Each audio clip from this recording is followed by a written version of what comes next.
Përshëndetje të nderuar miq, përshëndetje të dashur ndjekës të kanalit Monitor TV. Ja ku po takohemi sërish së bashku me mua Tirona Lilin për të ndarë me ju ngjarjet më të fundit, dinamizërat e mëdha që në fakt kanë përqafuar shtëpinë e Big Brotherit dhe njëkohësisht për të kuptuar se çfarë do të ndodhen sonte në spektaklin e radhës. Tashmë na ndajnë vetëm 2 javë nga finalja e madhe.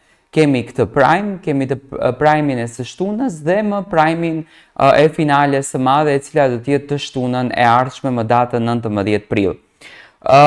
Sa më shumë që po afrohet përfundimi i Big Brotherit, aq më shumë po shtohen dinamizërat, matematikat e ftohta të banorëve brenda shtëpisë së Big Brotherit, duke logjikuar se kush mund të jetë finalisti i radhës, kush mund të jenë 4 finalistët, sa do të jetë numri i tyre 4 apo 5, do me thënë janë pikpyetje që në fakt banorët i bëjnë gjatë gjithë kohës, bëjnë analiza në kokën e tyre. Kemi patur debate të forta, kemi patur përplasje shumë të ashpra mes njëri tjetrit, ku konkretisht Gjesti dhe Laerti ngritën të gjithë rjetin në këmbë, dhe të gjitha këto do t'i zbulojmë një për një tashmë në këtë komentim që unë po bëj në kanalin Monitor TV për t'ju treguar në fakt se çfarë do të ndodhen natën e sotme. Nga ora 21:15 publiku shqiptar do të ndjek një nga spektaklet më të zjarrta të këtij sezoni, Big Brother VIP Albania 4. Emocione, përplasje, tensione dhe një surprizë e madhe që pritet të shpaloset të gjatë kësaj nate që premton një histori të bukur. Do me thënë, presim që të kuptojmë jetën e dikujt, por njëkohësisht presim që të ketë edhe një vendim sonte nga vllau i madh që në fakt do të ndryshoj kritësisht rrjedhën e lojës. Spektakli do të nisë me përballjen e shumë pritur mes Laert Vasilit dhe Gjestit, 2 banorë që javën që lam pas kaluan tensione të vazhdueshme. Pamjet e debatit të tyre do të transmetohen për herë të parë në mënyrë të plotë, duke përfshirë momentin kur debati kalon në fyerje personale dhe ajo që ka tronditur publikun është fyerje ndaj religionit musliman nga ana e Laertit. Ju jeni tashmë dëshmitar të një ndodhie, do me thënë pas një zënke në fakt që Laerti pati konkretisht me Eglin dhe më pas në këtë situatë u përfshi edhe Gjesti në verandën e shtëpisë së Big Brotherit. Në një momentin e tij tepër kulminant acarues, Laert Vasili ofendoi ashpër fen muslimane, fen islame, duke i quajtur që është një fjalë e cila u përdor nga Gjesti. Allahu Ekber është një fjalë që muslimanët e përdorin kur presin koka. Kjo gjë ngriti shumë urrejtje të madhe edhe komente të ndryshme, qëndrime të ndryshme ndaj një personazhit i cili luan një rol të rëndësishëm brenda në një format televiziv që është me një shikueshmëri realisht të frikshme televizive, filluan të gjykojnë televizionin dhe sonte për herë të parë pritet një sqarim mes tyre, pritet një sqarim mes situatës. Unë e di që tashmë këtu ka patur ndërhyrje produksioni dhe me patjetër e ka që produksioni të ndërhyjë në rast të këtilla, sepse shikoj shumë që e gjykojnë produksionin, por produksioni e ka të patjetërsueshme të ruan dinjitetin dhe moralin e banorëve brenda dhe të tërheqën vëmendjen në momentin kur ato bëjnë gabime dhe skalojnë nga vetja duke mos ditur të kontrollojnë natyrën e tyre.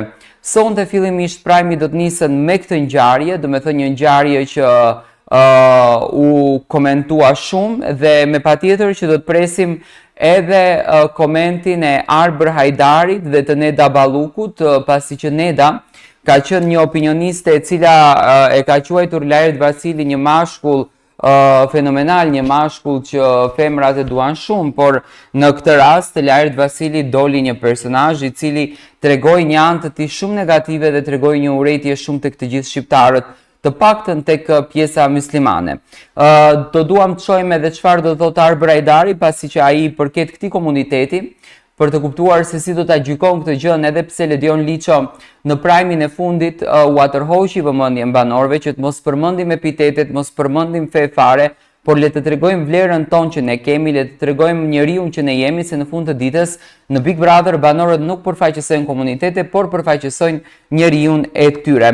Më pas kësaj ngjarje do të kemi dinamik mes Rozanës edhe Gertës dhe afrimiteti papritur i Gjestit.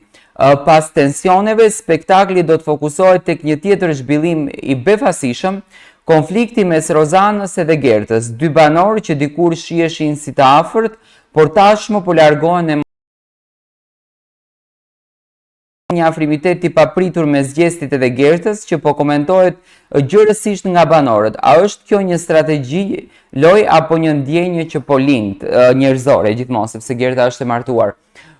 Ditën e djeshme, Gjesti mundohej që t'i jepte informacion Gertës nëpërmjet letrave që shkruanin mes njëri tjetrit, dhe kjo në fakt ngriti një dyshim tek vllau i madh, duke thënë nga ana e produksionit që Gjesti kontrollon mikrofonin, Gerta kontrollon mikrofonin, do me thënë edhe Gerta ishte ajo që tha, imagjinota edhe vllau i madh nuk na kupton dot. Gerta këtë ditë ka qenë shumë e mërzitur, ka plasur deri në lot duke i thënë Gjestit që jam shumë krenare dhe shumë e lumtur në qoftë se ti je fituesi i këtij formatit, nuk do doja në asnjë mënyrë që të ishin banorët e tjerë.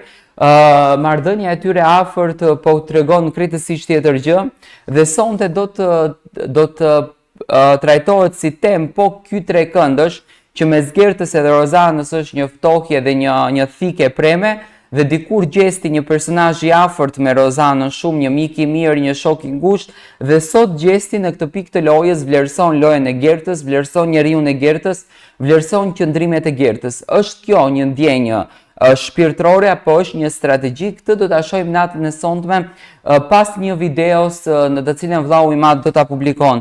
Dhe më pas do të prekim edhe temën e Jozit edhe të Loredanës, një çift që në fakt kanë ulje dhe ngritje jashtëmase shumë në marrëdhënien e tyre.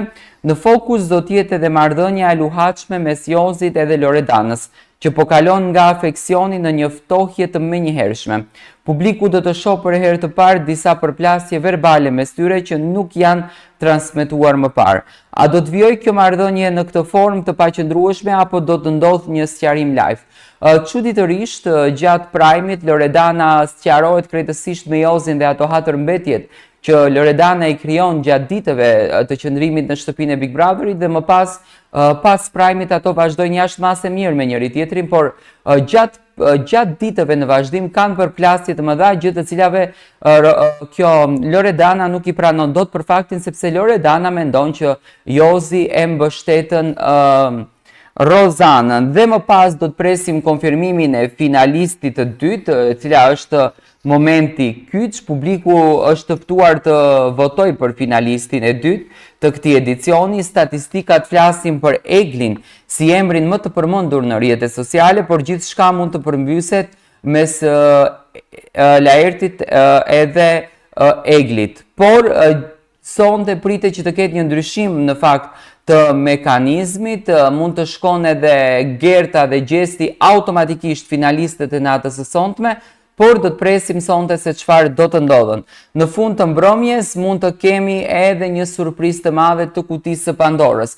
Ndoshta këtë herë kutia e Pandorës do të zgjedhën finalistin të tretë, që në këtë rast mund të jetë një përballje mes Gjestit edhe mes Jozit. Spektakli do të mbyllet me tension të mbartur dhe vendime që do ndikojnë drejt për drejt në rrugën drejt finales së madhe. Çdo moment i kësaj nate pritet të komentohet gjatë dhe gjërë në rrjetet sociale, pasi gjithçka është një lojë. Big Brother VIP Albania 4 këtë të marrë do të jetë më shumë se një spektakël, një mbrëmje ku loja, ndjenjat dhe etika do të përplasen përpara gjithë shqiptarëve.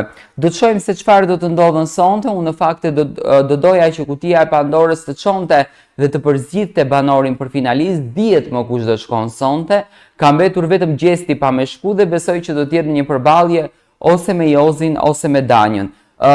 Tashmë do të shohim se çfarë do ndodhën sonte, të gjithë të pozicionuar para ekranit në orën 21:15 për të ndjekur spektaklin e madh të Big Brother VIP Albania në këtë çerek finale.